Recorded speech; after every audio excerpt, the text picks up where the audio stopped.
தமிழ் உள்ளங்கள் அனைவருக்கும் இனிய வணக்கம். இது உங்கள் தமிழ் ஸ்டோர் சேனல். நீட்டுடைய நமக்கு அந்த ஸ்கேம்ஸ் தொடர்பாக நிறைய பிரச்சனைகள் இன்றைக்கி போயிட்டுருக்கு. நாம் நிறைய வீடியோக்கள் கொடுத்துருக்கோம்.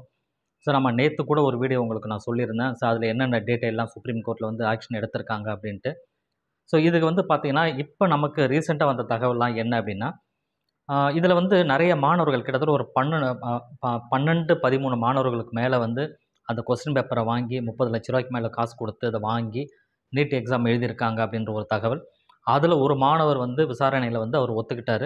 ஸோ நான் வந்து நீட் எக்ஸாமுக்காக அந்த கொஸ்டின் பேப்பரை காசு கொடுத்து நாங்கள் வாங்கி முன்னாடி நாள் நைட்டே நம்ம யூஸ் பண்ணி அதை பற்றி ப்ரிப்பேர் பண்ணி போய் எழுதணும் அப்படின்லாம் சொல்லியிருக்காரு. ஸோ இது வந்து பார்த்தோன்னா வேறு ஏதோ ஒரு கவர்மெண்ட் பில்டிங்கில் வச்சு செஞ்ச மாதிரிலாம் ஒரு தகவல் வந்து வந்திருக்கு. ஸோ இதெல்லாம் ஒரு பக்கம் இருக்குது. பட் இருந்தாலுமே தவறு செஞ்சவர் ஒரு மாணவர் ஒத்துக்கிட்டார். இன்னும் மீதி பேர்கிட்ட விசாரணைகள் நடந்துகிட்ருக்கு. இது யார் மூலமாக வெளியே வந்தது அப்படின்ற விசாரணைகளும் ஒரு பக்கம் நடந்துகிட்ருக்கு. ஸோ இதில் வந்து மிக முக்கியமாக ஒரு விஷயம் என்ன அப்படின்னா, அந்த கொஸ்டின் பேப்பரை கையில் வாங்கி எழுதின மாணவர்களில் யாரும் வந்து பெரிய அளவில் மதிப்பெண் அப்படின்றது எடுக்கலை. பட் இருந்தாலும் 580 550 அந்த ரேஞ்சுக்கெலாம் அந்த பீகாரில் இருக்கிற மாணவர்கள் எடுத்திருக்காங்க. சில மாணவர்கள் வந்து அவங்க பாஸ் லெவல்லே வந்து அதாவது காசு கொடுத்து வாங்கி வந்து மிக மிக குறைவான மதிப்பெண்ணும் எடுத்துருக்கிறதாவும் தகவல் வருது. ஸோ எது எப்படி இருந்தாலுமே செய்தது அப்படின்றது இல்லீகல் அப்படின்றது நமக்கு தெரியும். அது கண்டிப்பாக நீங்கள் நான் பாஸே ஆகலை, நான் ஃபெயில் தானே ஆகிட்டேன், அதனால் இதை விட்டுருங்க அப்படின்னு சொன்னால் அதெல்லாம் கண்டிப்பாக விடவும் முடியாது. காரணம் என்னென்னா, ஏன்னா அது வந்து செய்த தவறு அப்படின்றது, அந்த தவறுக்கு கண்டிப்பாக ஒரு தண்டனை அப்படின்றது கண்டிப்பாக வரும் தான். அதை ஏற்றுக்கிட்டு தான் ஆகணும் யாராக இருந்தாலுமே.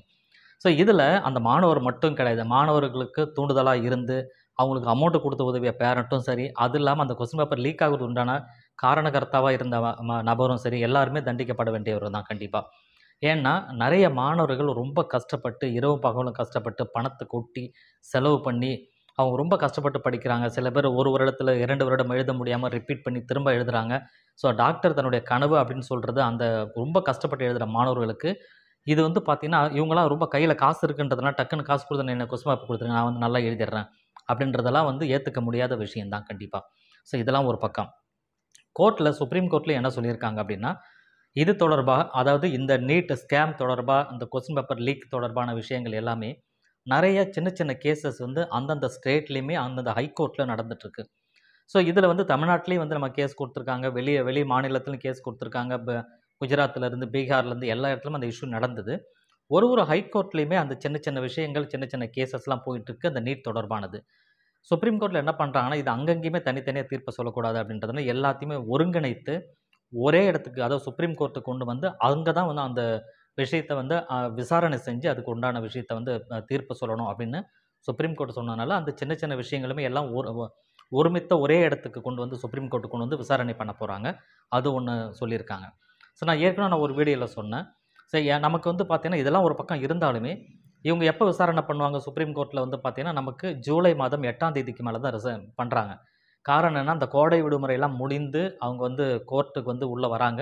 அதுக்கப்புறம் இந்த விசாரணையை தொடங்குறாங்க. அந்த விசாரணை ஒரே நாளில் முடியுமா, அதுக்கப்புறம் ஒரு வாரம் 10 நாள் ஆகுமான்றதுலாம் நமக்கு தெரியாது.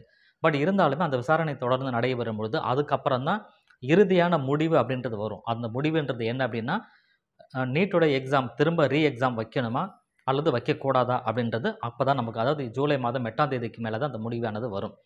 ஆனால் அதற்கு முன்பு ஜூலை 6ஆம் தேதியே நமக்கு கவுன்சிலிங் நடத்தலாம், அதற்கு தடை இல்லை அப்படின்னு ஏற்கனவே சொல்லிட்டாங்க. ஸோ அதுவும் வந்து நடக்க போகுது. அப்போ என்னென்னா, ஜூலை 8ஆம் தேதிக்கு மேலே அந்த ரிசல்ட் இதுக்குரிய முடிவு அவங்க சொல்ல போகிறாங்கன்னு சொன்னதுனால 6ஆம் தேதி கவுன்சிலிங்க்கு தடை இல்லைன்னு சொல்லிட்டாங்க. அப்படின்னா என்ன அர்த்தம்னா, எக்ஸாம் இல்லை அப்படின்னு தான் அர்த்தமாகுது. சரிங்களா, எக்ஸாம் இல்லைன்னு அர்த்தமாகுது. ஏன்னா கவுன்சிலிங் நமக்கு 6ஆம் தேதி நடந்ததுன்னா கண்டிப்பாக எக்ஸாம் கிடையாதுன்ற ஆட்டோமேட்டிக்காக நமக்கு தெரிஞ்சிடும். பட் இருந்தாலுமே எக்ஸாம் வச்சா என்ன பாதிப்பு, வைக்கலைன்னா யாராருக்கு பாதிப்பு, எப்படி பார்த்தாலுமே இந்த ஒரு விஷயத்தில் சுப்ரீம் கோர்ட்டும் சரி, என்டிஏவும் சரி, மத்திய அரசாங்கம் எல்லாருமே வந்து ஒரு நல்ல முடிவு மாணவர்களுக்காக கண்டிப்பாக எடுத்து தான் ஆகணும். என்னென்னா, இது வந்து ரொம்ப ஒரு குரூஷியலான ஒரு டைம் தான். காரணம் என்னென்னா, நீட் எக்ஸாம் வச்சா ஒரு சில மாணவர்களை பாதிப்பாங்க. ஒரு சில மாணவர்கள்லாம் ஒரு மாணவர் 2 மாணவர் கிடையாது, லட்சக்கணக்கான மாணவர்கள் ஒரு பாகத்தில் இருக்கிற மாணவர்கள் பாதிக்கப்படுவாங்க, ஒரு சாரார். அதே போல் நீட் எக்ஸாம் வச்சா சில பேர், வைக்கலைன்னா சில பேர் அப்படின்னு சொல்லி பாதிப்பு என்பது கண்டிப்பாக ஏதோ ஒரு பக்கத்தில் ஏற்பட தான் செய்யும்.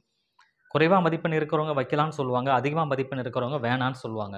ஸோ அதனால் இதை பொறுத்த வரைக்கும் வைக்கலாமா வைக்கக்கூடாதான்றது நான் வந்து கருத்துன்றது என்னாலையும் சொல்ல முடியாது. ஏன்னா இதுக்கு தான் என்ன சொல்லியிருக்காங்கன்னா, மத்திய அரசாங்கம் என்ன சொல்லியிருக்காங்க, என்டிஏ என்ன சொல்லியிருக்காங்கன்னா, சுப்ரீம் கோர்ட் என்ன முடிவு சொன்னாலும் அதை நாங்கள் செய்யறதுக்கு தயாராக இருக்கிறோம் அப்படின்னு தான் சொல்கிறாங்க. அப்படின்னா சுப்ரீம் கோர்ட் நீங்கள் எக்ஸாம் வைங்கன்னு சொன்னால் இவங்க வைக்க தான் போகிறாங்க, வைக்க வேணான்னு சொன்னால் வைக்க போகிறதில்ல. ஆனாலும் அவங்க தயாராக தான் இருப்பாங்க வைக்கிறதுக்கு. ஸோ அதில் வந்து இஷ்யூ கிடையாது.